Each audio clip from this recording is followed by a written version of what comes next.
And we're back. Positive Impact Show. Worcester's full effect. We got William McNeil in the building. Boom! We got DJ Smooth Spinner. Wait. I'm supposed to remember. Ladies and gentlemen, boys and girls, I of all ages, we proudly bring to you the best DJ on this side of the galaxy, DJ Spinner!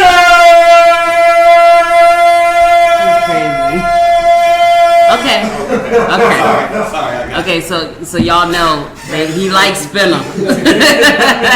And I'm your girl, Chantel. Today we have a special guest in the building by the name of Khrystian King, who is running for City Councilor at large. This is his second time running. Yes. Okay. So we're going to get to know him a little bit more and let the people know him a little bit more as well. Khrystian, how are you? I'm good. Thank you for having me here today. It only took me how long to get you? It's just taken saying. I'm just saying. Quite some time. But this is your second time running, correct? Yes, I ran for state rep, state representative of the 16th district in the summer of 2013. Okay. And now you're running for city councilor at large. Tell the people why you are running for that seat. Okay. What I like to say first and foremost is that the election is this Tuesday. The primary. Yep. The preliminary election is this Tuesday, September 8th. Polls open at 7 a.m. They close at 8 p.m. And what our at-large means is that it's citywide, so you're not restricted by district as to who you vote for. And you can vote for up to 6 at-large candidates. And I'm looking for one of those 6 votes. The reason I'm running, I've been asked that question many times. And there's 2 or 3 different reasons why I'm running. I'm the son of a school teacher and substance abuse counselor. My mom and also my father was a small businessman. And they came here from the island of Bermuda, late 60s, early 70s, to find a better life for themselves, get an education, and also for their children. And it was kind of ingrained in us that you give back to your community, and that you try to make a difference. And that's kind of where it originally started. And then as I grew up and went to schools here in Worcester and played basketball throughout the city, I came into contact with a bunch of folks. And I like to say that, I became a man right here in the city of Worcester. I raised my adult daughter from 0 to 22 here in the city. I have a 10-year-old. And she just graduated. Just graduated from college. Yes. Very proud of Jalen. And, I also kind of refocused with that while I was in college. In the mid-'90s, there was a number of shootings here in the city of Worcester. And, by the time I was a sophomore at Wheaton College, I had 3 friends that had passed away as a result of gun violence. And I was a pallbearer in 2 of those funerals. So at that time, I kind of refocused and, I got my master's degree in social work and urban leadership from Simmons College, and really wanted to give back to the community. So currently I'm a frontline social worker of almost 20 years. So I'm in the schools, I'm in all the neighborhoods across the city. I also run a summer basketball league at Crompton Park. I've been doing that for 20 years, giving kids some alternatives and options in the summertime to keep them engaged in positive activities. So through that work, I've done a lot of work with the gang unit, the police department, and the DA's office on issues related to public safety. And also, as part of that experience, I've been fortunate to be a coach, a mentor, to a number of young folks. We've seen a spate of shootings here in the city. And what I've said is that, I know a lot of these kids. Those are our children that are getting shot and shot at. And I've engaged with those folks. And I really feel what we're missing on the city council is a community voice. And that's the reason why I'm running. All right, so that took away one of my questions. You answering all the questions. I'm sure you'll come up with more. All right, no, seriously.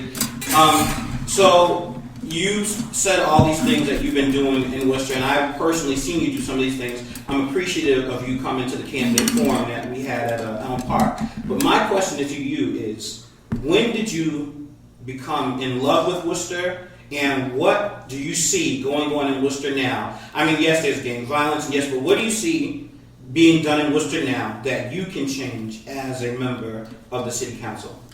that first question is great. I've never received that question as to when did you really fall in love with the city.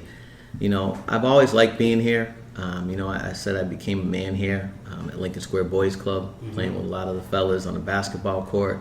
And I loved the city then. But I think as I became an adult, raising my daughter here, with all of the opportunities for extracurricular, she was very much athletic, and trying to have a family in the city and realizing what the resources really are.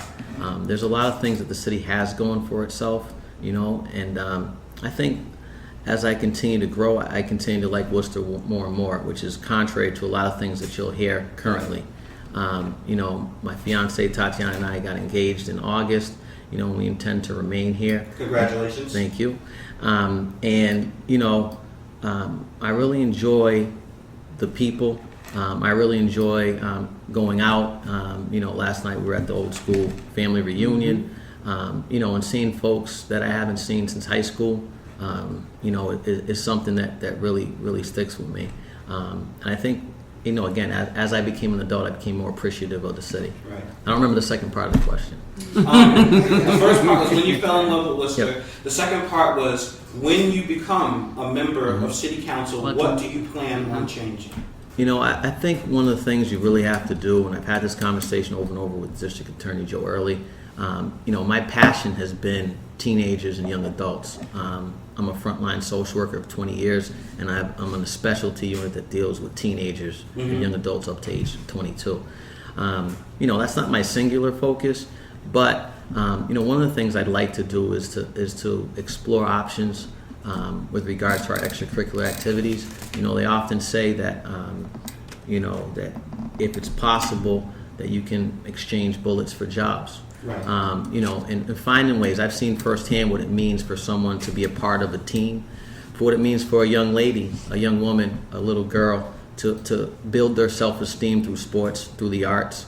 And our city has made significant cuts in those areas over the years. I mean, East Middle right now, and these middle schools, they don't have sports programs. There's no freshman teams in the entire city.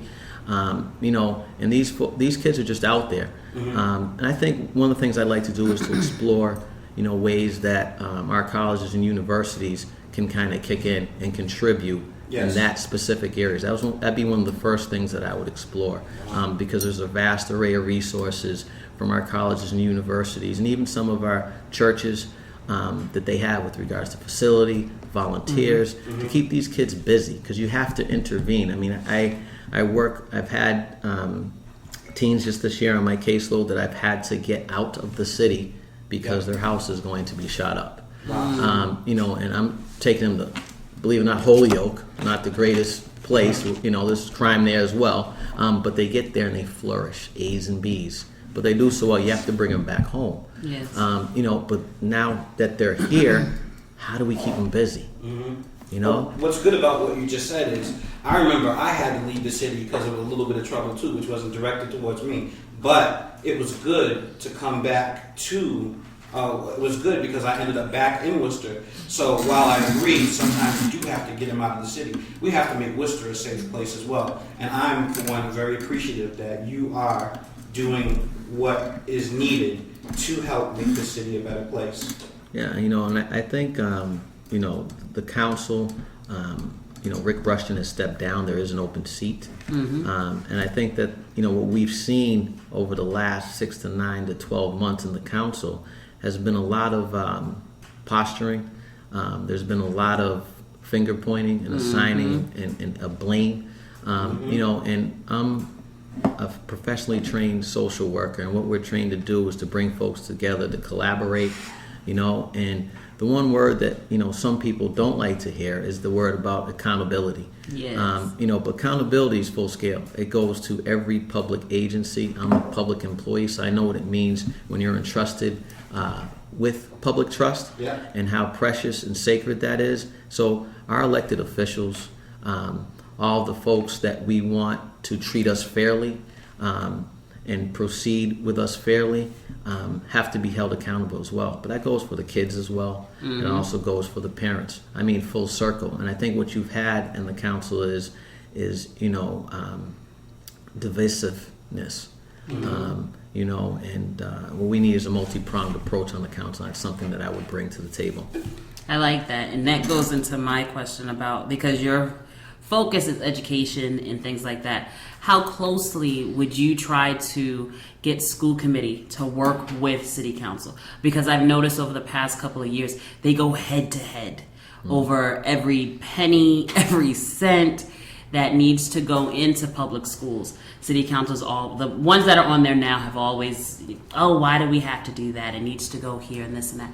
How would you incorporate school committee if you're voted in? Yes, 50% of our municipal budget goes to the schools. And what I've heard throughout the city from parents of young children is that they're not pleased with the education. And that has an impact on a number of things, not just families. It has an impact on business. If you're hiring and recruiting the best of the best to come here and work in whatever capacity it may be for the city, for private and small businesses, those family members don't want to live here if the education isn't where it needs to be. And that has a direct impact on our economy. That has a direct impact on our, tax base. I think what I would do is, I think you have to, obviously, you do have to figure out the budget and make sure that funds are being allotted for reasons that make sense. But I think we also need to develop relationships with those school committee members, to kind of collaborate. I mean, it's a separate entity. However, on the city council, you do have a position to use that as a sort of a bully pulpit to get across the message that we need to have, because there's been a lot of issues with the school committee, North High, Burncoat, etc. So I agree. Go ahead. All right. So if you want to call in, if you have any questions for Khrystian King, the number to call in to Flavor 105.5 Positive Impact Radio Show is 508-796-5965. Again, that's 508-796-5965. And I actually have a question for your fiance. Yeah, you in this room, you being questioned. Okay, so we had a candidate forum a couple weeks back, and Khrystian King was there. Now, of all the candidates that showed up, he came in with a leather vest on a motorcycle. How do you feel about him riding a motorcycle and his safety? Well, I actually love it because I also ride a motorcycle. See? So family that ride together, stay together, okay? I actually have a sports bike. I have a 2007 Honda CBR 600. Okay. The fact that he rides is a great thing. That's something that we do. Okay. I mean, obviously, it's a safety concern sometimes, but we're smart out there, and it's a great time. It's a great time. Okay, so I have one more question for you. I'm sorry to pick on you, but I try to do a lot of things in this city as well. I'm a preacher. I do the radio show. I try to do a lot of things as much as possible. And one of the issues I found was my wife had to check me. She had to say, "Listen, you're trying to do too much." Now, Khrystian, he is doing a lot in this city. I didn't do it. I'm sorry. He's doing a lot. No, but this is a serious question. He's doing a lot in the city. Is there ever a time you've had to tell him, kind of slow down, or you might be burning yourself out, fear of burnout? Is there a concern for burnout for Khrystian King? Look, he wants the answer too. Look. Yeah, there's always a concern for burnout, and we've had these conversations many times. I think it's more so, not so much about checking, but giving him an opportunity to kind of self-reflect and reassess and kind of put things back into perspective. And sometimes I have to be that voice of reason, but at the same time I'm jaded because I am his partner. Yeah. So I have to kind of check myself sometimes as well. I mean, I can acknowledge that it's hard, but Look, he's like, that's recorded, right? Joy, listening to this wise woman sayings. But I think it goes to supporting one another. Yes. At Yes. the end of the day, it's about support, and it has to be mutual. Right, right. It can't be, because everywhere I see him, I see her too. Wherever I see her, I see him. Okay. So it's like that's the key to Right, but you know what? Something you taught me Look. in the past couple of weeks is, like, you taught me, home is home, out there is out there, and you keep those. Yes, you have to keep it 100%. separate. Now I know. Now Khrystian, I can just tell. You know, all the things that he's doing on his resume. I'm looking at it right now. He is one of those people that sees a lot of problems in the world and wants to get involved. Yes. The problem with that is sometimes, and I'm the same way. This is why I'm really interested in it. I try to do everything. Like I saw the thing with the country with the little kids on coming up on shore. I'm like already thinking about, man, how can I get out there and See, but the difference between you and Khrystian is that he's focused on his areas. As much as he sees all of these issues, he's also focused on what is his values first. So his principles come out. Is what I get from Khrystian. Okay. Now we gonna let them talk too, but I'm just saying that's what I get from. We'll talk about. We'll argue about it. Go ahead. Well, I agree. I think it's easy for me to understand his passion and his focus because I'm also a social worker. Okay. And we actually met within the agency we worked in. So a lot of the things he believes in and wants to change and make a better difference in, I also agree with. So we share similar morals and values, and I think that's what makes this entire process and journey easier for our relationship because I also have some of the same visions and aspirations for the city. Okay. That's what I'm talking about. That's called a power couple right there. You understand what I'm saying? That's what that's called. That's called power. If you're trying to say power couple. No. I haven't met your wife yet. No, okay. Okay. But Khrystian, back to you. Yes. I know that I'm going to say it like this because Mr. McNeil brought it up first. Now, there are a lot of issues going on in the city of Worcester. How do you stay focused? Like your priorities and then seeing different things. Because, people will come up to you in the grocery store and say, this is what's going on and blah, blah, blah, blah, blah. How can you help me? What would be your response to that? To which part? To somebody walking up to you like, look, my potholes ain't right. Right. And you're like, but I'm focused on this. Right. You know what I mean? I think Look, this one. I have one. Khrystian, I know you're here getting some cucumbers, but Jesus was a black man. I mean, you should take all pictures of white Jesus out of the church. Can you help us with that at the next city council meeting? He crazy. Y'all. Look, people, you'll be surprised at the things they come up to you. They're going to come up to you about being part of the city council. So I have a two-part answer, to both of you. I think the first part is in regards to immediate requests is, I don't pretend to know everything, and I will always be a person that's ever learning, but part of it is to expand your knowledge and to use the resources that you're aware of, to kind of share that information, share that power. So if someone comes to me, kind of share them, this is how you go about doing that. Yes. If you need any assistance, let me know. If I don't know, I may be able to point you in the right direction, or I may have you follow up with me. Exactly. I think that's part of it.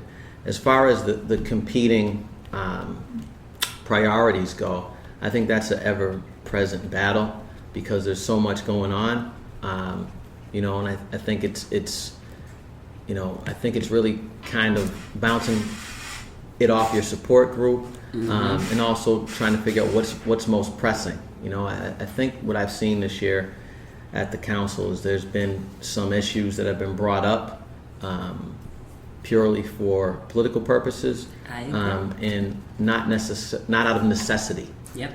I think it goes along those lines, but that's going to be an ever-present, battle is reprioritizing, and it's something that I have to do in my day job on a daily basis. There's always triaging and trying to reassess priorities, and I think that I think what you'll hear from all the candidates is very similar. You know, I ran for state rep. It was a unique experience. You know, it ranged from folks saying I don't vote for people of color to, you know, the next door over, me being invited into a home of someone who's of a different race. It really ran the whole gamut, you know. And in this particular contest, we have, you know, according to one of the local radio hosts, it's the largest field in almost 20 years for at-large counselors. And, you know, I've been able to garner the support of Republicans, independents, and Democrats, and members of the Green Party. And I think it's because we all have shared values. We all want our neighborhood safe. We want good education. We want folks to be paid a fair living wage. Well, most people want folks to be paid a fair living wage, but we want jobs. Those are universal. They're universal. It's a matter of how do you go about doing it. You know, we have some national figures in the political sphere who are entertaining at the same time demeaning and insulting. You know, but underneath all of that, there's a shared value. And I think that's how you move towards change and progress, is trying to find those values while demanding authenticity and integrity. I love that. Like, that's what I wanted to hear. You know what I mean? Like, I wanted to hear that. I didn't want to hear that spiel that some, you know, that most people give you. That I never was said that one before. I like the fact that, to me, I think you're a very humble gentleman. I think that you are a great father from everything that I have seen. Thank you. And I know you spoil your fiance, because I see y'all all the time. So I definitely like you. I'm not going to say I'm going to vote, because I'm not going to tell anybody who I vote for. You get 6 votes. Exactly. For at large. Yes. Just want one but vote. I'm very happy that you came in and you were able to speak with us. Go ahead. Well, I was going to let you talk. I was. There's no music question. This is a like, music station, isn't it? But that's okay. Okay, he asking questions now. Look, you heard her, right?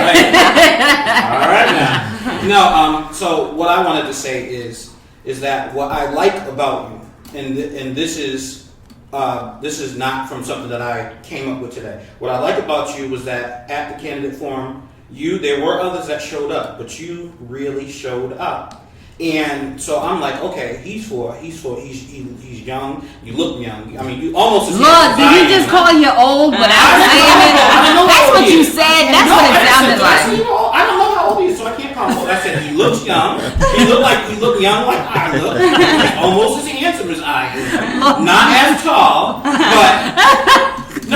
but seriously, like, you look like you are one of the people of the city of Worcester. Thank you. Represent, like, when I think of the Worcester citizen, you fit that description.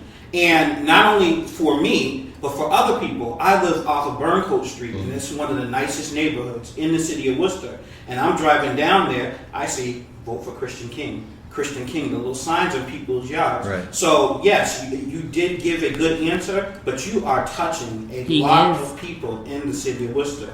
And I just want to applaud you for that. I think you are doing a good job.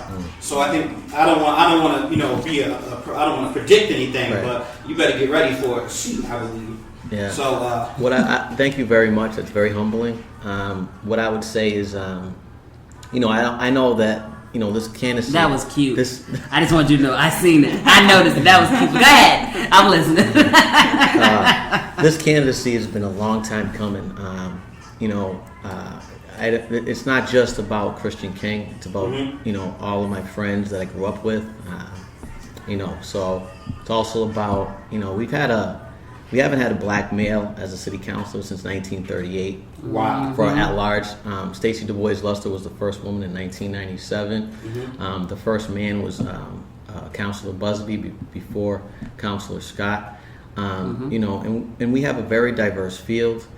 We've had some folks on the city council over the years, Dr. McNeil, Shirley Wright, Betty Price, and all those folks such as Bill Coleman. Bill Coleman's run 1 million times. Shout out to Bill Coleman. And I remember, I played basketball here in the city before I played in college, and I remember Bill Coleman. I remember looking in my box scores, and there was a picture of a guy that looked like me, and that was significant to me. So I very much appreciate that. Knocking on doors when you see people who look like us, answering the doors, and little kids are looking out from behind their mom or their dad, and I can give them a picture of me is significant. So this candidacy will be successful regardless. Indeed. All right.